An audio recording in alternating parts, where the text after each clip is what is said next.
So I got the install complete on the M4 Street Slayer there, for the R3.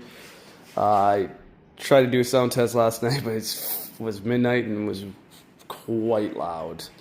But that's how she looks there.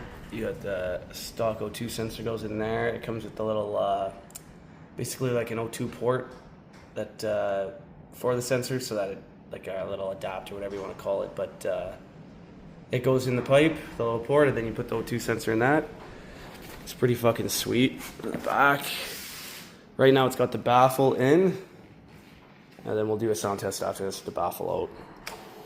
But I'll be honest, it's I don't think you're gonna ride too many places with the baffle out and not getting shit by the police, because it's loud.